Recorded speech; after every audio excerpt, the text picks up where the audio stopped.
ఈ దేశంలో మహిళల కంటే పురుషులు ఎక్కువగా ఉంటారట. ఈ దేశంలోని మహిళలు బిజినెస్ చేయడం కోసం ప్రపంచంలోని రకరకాల దేశాల్లో నివసిస్తూ ఉంటారు. మన ఇండియన్ మెన్ని ఎవరినడిగినా ఈ దేశం అమ్మాయినే పెళ్లి చేసుకుంటా అని సమాధానమిస్తారు. ఈ దేశం యొక్క సంస్కృతి, అదేవిధంగా కొన్ని కోట్ల మంది టూరిస్టులు ఈ దేశానికి వచ్చిపోతారంటే ఇది ఎంత అందమైన దేశం అనేది మనం ఆలోచించుకోవచ్చు. ఈ దేశంలో ఒక ప్లేస్ ఉంది. ఆ ప్లేసులో పురుషులు తమ భార్యల్ని వేరే మగవారితో రాత్రికి పంపిస్తారు. ఫ్రెండ్స్, మనం మాట్లాడుకుంటున్న ఆ దేశం పేరు రష్యా. యూరప్ ఖండంలో పశ్చిమం వరకు, ఆసియా ఖండంలో ఉత్తరం వరకు వ్యాపించి ఉన్న ప్రపంచంలోని అతిపెద్ద దేశం రష్యా. 2022 జనాభా లెక్కల ప్రకారం 22 కోట్ల మంది ప్రజలు ఈ దేశంలో నివసిస్తున్నారు. ఈ దేశంలోని కొన్ని ప్రాంతాల్లో ప్రాచీన కాలంలాగానే తమ లైఫ్ని లీడ్ చేస్తున్నారు. రష్యాలో చుకోట్కా అనే ప్రాంతం ఉంది. ఎవరైనా మగవారిక్కడికి వెళితే అక్కడి గ్రామ ప్రజలు, భార్యాభర్తలు ఇలా అక్కడుండే అందరూ కలిసి మీకు గ్రాండ్ వెల్కమ్ చెప్తారు. ఇంకా ఒక విశేషం ఏంటంటే అక్కడ మీకు నచ్చిన వారిని సెలెక్ట్ చేసుకోవచ్చు. మీరు సెలెక్ట్ చేసుకున్న వారు రాత్రంతా మీతోనే ఉంటారు. మీకోసం అన్నీ చేస్తారు. చాలా వింతగా ఉంది కదా. ఒకవేళ రాత్రంతా ఉన్న వ్యక్తితో గనక గర్భవతి అయినట్టయితే మిగతా గ్రామస్తులు పండుగలా సంబరాలు చేస్తారు. అచ్చం ఇలా అలస్కా దేశంలోని కొన్ని ప్రాంతాల్లో ఉంది. అయితే చుకోట్కాలో భర్త అనుమతితో వేరే వాళ్లతో రాత్రంతా పడుకోవచ్చు. ఇది కొత్తగా అయింది కాదు, ఎప్పటినుంచో పరంపరగా వస్తోంది. చుకోట్కా ప్రాంతంలోని మహిళలు మగవారితో సమానంగా ఇటు బయట పనులు చేస్తూ దాంతోపాటు ఇంటి పనులు కూడా చేస్తుంటారు. అయితే ఇక్కడ ఉండే మహిళలు భర్త అనుమతితో అక్కడికొచ్చిన మగవారితో గడపడానికి ఎప్పుడూ రెడీ అయి ఉంటారు. ఇక్కడికొచ్చిన మగవారు ఎవరినైనా సెలెక్ట్ చేసుకుని ఆ తర్వాత వారిని వద్దంటే దాన్ని వారు అవమానంగా భావిస్తారు. ఎందుకంటే వేరే వాళ్లకి తమ భార్యల్ని పంపించే భర్తలు తమ భార్యల్ని ఇంకొకరికి సేవ చేసేందుకు పంపిస్తున్నాం అనే భావంలో ఉంటారు.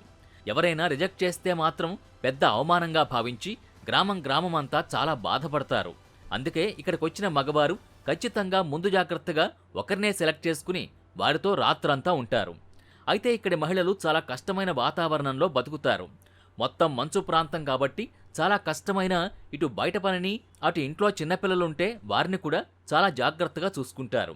ఇటువంటి చుకోట్కా లాంటి గ్రామాల్లో ఉండేది చాలా తక్కువ జనమైన వాళ్ళు వారి ప్రాచీన పరంపర కంటిన్యూ చేస్తూ బతుకుతూ ఉంటారు. ఇక్కడ మీరు చూస్తున్నది రష్యా రాజధాని మాస్కో. ఒక్క మాటలో చెప్పాలంటే ఇది రష్యాకు గుండెకాయ లాంటి సిటీ అని చెప్పొచ్చు. ఇక్కడి రోడ్లు చాలా అందంగా ఉంటాయి. ప్రపంచంలోని అందమైన సిటీల్లో ఈ సిటీని ఒకటిగా చెప్పొచ్చు. రష్యా ప్రపంచంలో ఉన్న అన్ని దేశాల కన్నా పెద్ద దేశం. 1991లో సోవియట్ యూనియన్ ఏర్పడకముందు రష్యాలో ఇంకా వేరే 19 దేశాలు కూడా కలిసి ఉండేవి. అందులో కొన్ని చెప్పుకోవాలంటే Armenia, Azerbaijan, Belarus, Ukraine, Georgia, Tajikistan, Uzbekistan దేశాలు. 1991లో సోవియట్ సంఘ్ విడిపోయిన తర్వాత ఈ దేశాలకు స్వాతంత్రం వచ్చింది. ప్రజెంట్ భూమి మొత్తం ఏరియాలో ఒక రష్యానే 11% ఉంటుందంటే రష్యా ఎంత పెద్ద దేశం అనేది మనం అర్థం చేసుకోవచ్చు. అయితే రష్యాలో ఎండాకాలం 3 నెలలు ఉంటుంది. ఈ ఎండాకాలంలో ఎక్కువగా వేడిగా ఉంటుంది కాబట్టి చిన్న చిన్న బట్టలే వేసుకుంటారు. అందుకే రష్యా దేశం మహిళల్ని, ముఖ్యంగా ఇండియన్ మెన్స్, వీరిని ఇలా చిన్న బట్టల్లో ఎక్కువగా చూడ్డానికి ఇష్టపడతారు. కాబట్టి భారత మగవారికి రష్యా అమ్మాయిలంటే చాలా ఇష్టం. అందుకే రష్యా మహిళల్ని పెళ్లి చేసుకోవడానికి భారతీయ మగవారు ఇష్టపడతారు. రష్యా ఎలాంటి దేశం అంటే ఈ దేశంలోని ఒక ప్రాంతంలో పగలుంటే ఇంకో ప్రాంతంలో చీకటిగా ఉంటుంది. మొత్తం ఈ దేశంలో 11 టైం జోన్లు ఉంటాయి. ఇలా 11 టైం జోన్లు మీకు ఒక్క రష్యాలో తప్ప ఏ దేశంలోనూ కనిపించవు. రష్యా మహిళలు థాయిలాండ్, వియత్నాం, భారత్ లాంటి దేశాల్లో వ్యాపారం చేయడానికి వస్తూ ఉంటారు. రష్యా మహిళల్ని ప్రపంచంలో ఉన్న అందమైన మహిళల్లో ఒకరిగా భావిస్తారు. వీళ్ల హెయిర్ కలర్ వీరిని మరింత అందంగా చూపిస్తుంది. రష్యా దేశం మొదటి ప్రాంతం నుంచి చివరి ప్రాంతం వరకు ప్రయాణించాలంటే వారం రోజులు పడుతుంది. రష్యా వాళ్లకు బీర్ అంటే చాలా ఇష్టం. వీళ్ళు బీర్ని మందులా కాకుండా ఒక సోడాలా తాగేస్తుంటారు. అంత ఇష్టం వీరికి బీర్ అంటే. ఎక్కడ పడితే అక్కడే వీరు బీర్ తాగుతారు. అంటే పబ్లిక్ ప్లేస్లలో, బార్లలో, రోడ్ల మీద కూడా. 2011 నుంచి పబ్లిక్ ప్లేస్లలో బీర్లను త్రాగడాన్ని నిషేధించారు. రష్యా 4 భారతదేశాలతో సమానం. అయితే ఇక్కడ ఎక్కువగా జనాలు కనిపించరు. భారత్తో పోలిస్తే ఇక్కడ చాలా తక్కువ జనాభా ఉంటుంది. రష్యా రాజధాని మాస్కో లైఫ్ స్టైల్ సూపర్గా ఉంటుంది. రాత్రంతా మాస్కో వీధుల్లో జనాలు విపరీతంగా ఉంటారు. రష్యా వారికి టాటూలు వేసుకోవడం, హెయిర్ కలర్స్ వేసుకోవడం ఇష్టం ఉండదు. వీరెక్కువగా బ్లాక్ డ్రెస్ వేసుకోవడానికి ఇష్టపడతారు. ఇది రష్యా రాజధాని సెయింట్ పీటర్స్బర్గ్ నగరం. రష్యాలోని ప్రాచీన సంస్కృతి అంతా ఉట్టిపడే విధంగా చాలా అందంగా ఈ నగరం ఉంటుంది. ఇక్కడ పెద్ద పెద్ద బిల్డింగ్స్, పురాతన కట్టడాలు, అందమైన చర్చిలు ఉంటాయి. రష్యా మొదట్నుంచే చాలా అందమైన దేశం. యూరప్ మరియు ఆసియా ఖండాల్లో ఉన్న అన్ని దేశాల కంటే అత్యంత అందమైన దేశం రష్యా. దాదాపు సంవత్సరానికి 1 కోటి మంది రష్యా దేశానికి విజిట్ చేయడానికి వస్తుంటారు. 2023లో దాదాపు 70,000 మంది బిజినెస్ ట్రిప్స్ కోసం భారతీయులు రష్యాకొచ్చారు. భారతీయులకి రష్యా అంటే అంత ఇష్టం. మరి లక్షల మందికి రష్యా అంటే ఇష్టం ఉండడానికి ఇంకొక కారణం ఉంది. అక్కడి కరెన్సీని రూబెల్ అని అంటారు. రూబెల్ అంటే మన ఇండియా రూపాయితో పోలిస్తే 92 పైసలు. మన రూపాయితో పోలిస్తే ఇక్కడ చాలా తక్కువ కాబట్టి అన్ని దేశాల కంటే మన భారతీయులు ఎక్కువగా రష్యాలో బిజినెస్ చేయడానికైనా విజిట్ చేయడానికైనా ఇష్టపడతారు. రష్యా వారు రష్యన్ భాషను మాట్లాడతారు. ఈ దేశంలో 15-18% వరకు ఇస్లాం మతాన్ని స్వీకరిస్తారు. మిగతా 20% మంది ఏ మతం వైపు ఉండకుండా ఇండిపెండెంట్గా ఉంటారు.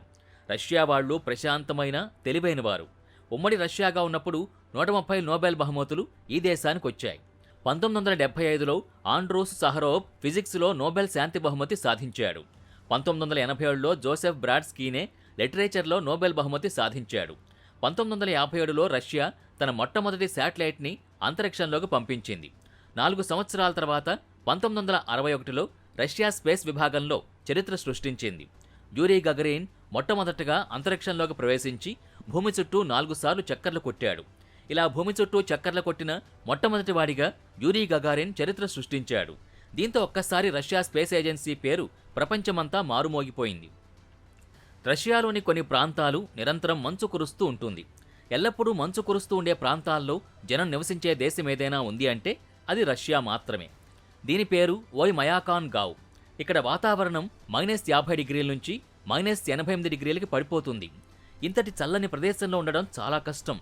ఓయ్ మయాన్కావ్ గావ్ అంటే అర్థం చల్లని నీరుండే ప్రదేశం అని. ఇక్కడ సంవత్సరానికి 10 సార్లు మంచు కురుస్తూ ఉంటుంది. ఇంతటి చల్లని ప్రదేశంలో ఉంటూ రోజూ వర్క్ చేసుకోవడానికి వెళతారు. ఇంతటి చలి నుంచి కాపాడుకోవడానికి చాలా గట్టి కోట్లు వేసుకోవాలి, లేకుంటే చాలా కష్టం. అంతేకాక ఇంత మంచు కురుస్తుండడంతో ఇళ్ల పైకప్పులు మొత్తం మంచుతో నిండి ఉంటుంది. ఇలా బయట వాతావరణంలో 4 దిక్కులు ఎటు చూసినా మంచు మాత్రమే మనకు కనిపిస్తుంది. ఇక్కడున్నవారు కేవలం చేపలు మరియు ఇంకా ఇతర జంతువుల్ని తింటారు. కూరగాయలు కానీ అన్నం కానీ తినరు. ఎందుకంటే ఇక్కడ వ్యవసాయం చేయడానికి అనువైన భూమి ఉండదు. ఇక్కడ ఉండేవారు ఖచ్చితంగా వేడివేడి కోట్లు వేసుకోవాల్సిందే. ముఖ్యంగా కళ్ళు ముక్కు కవర్ చేసుకోవాలి, లేకుంటే చాలా డేంజర్. ఇలా ఎప్పటికీ వేసుకునే ఉండాలి. అంతేకాక ఇక్కడ ఇంటి లోపల ఇంకొక ఇల్లు కడతారు. తద్వారా మంచు అనేది లోపల ఇంటిపై కురవదు. అంతేకాక వేడిగా ఉంటుంది. లోపల వేడిగా ఉండడానికి ఎల్లప్పుడూ కట్టెల్ని కాలుస్తూ వేడిగా ఉంచుకుంటారు. వేడి నీరు వచ్చే పైప్ లైన్ ప్రతి ఒక్కరింట్లో ఉంటుంది. ఇక్కడ ప్రతిరోజు మంచుని క్లీన్ చేస్తూ ఉండాలి. నిజం చెప్పాలంటే ఈ ప్రాంతంలో ఉండడం చాలా కష్టం. ఈ ప్రాంతం నుంచి బయటికి వెళితే కనుక రష్యా మొత్తం చాలా అందంగా ఉంటుంది. ఇక రష్యా రాజధాని మాస్కో గురించి చెప్పనవసరం లేదు. అత్యంత అందమైన సిటీ అని చెప్పొచ్చు. ఇలా రష్యా గురించి చెప్పుకోవడానికి చాలా మంచి మంచి ప్రదేశాలున్నాయి. మంచి హిస్టారిక్ ప్లేసెస్ కూడా ఉన్నాయి. అన్ని పరిస్థితులు బాగా ఉన్నప్పుడు రష్యాను విజిట్ చేయడానికి ట్రై చేయండి. మీకు మంచి స్వీట్ మెమరీస్ మిగులుతాయి. ఇవి రష్యా గురించి ఎవరికీ తెలియని ఆసక్తికరమైన విషయాలు. మీరు కొత్తగా కనుక ఈ ఛానల్ని చూస్తున్నట్టయితే వెంటనే ఛానల్ని సబ్స్క్రైబ్ చేసుకోండి. ఈ వీడియోని వీలైనంత మందికి షేర్ చేయండి. రష్యా గురించి మీకు ఎటువంటి అభిప్రాయం ఉందో మీ అభిప్రాయాన్ని కామెంట్ బాక్సులో కామెంట్ రూపంలో తెలియజేయండి. అంతేకాక రష్యాలో ఎటువంటి ప్లేసులు చూస్తే బాగుంటుంది అని తెలిసిన వారు కూడా కామెంట్ బాక్సులో తెలపండి. తద్వారా మన సబ్స్క్రైబర్స్కి రష్యాలో ఉన్న మంచి మంచి ప్లేసులు తెలుస్తాయి. మరొక మంచి వీడియోతో మళ్ళీ కలుద్దాం.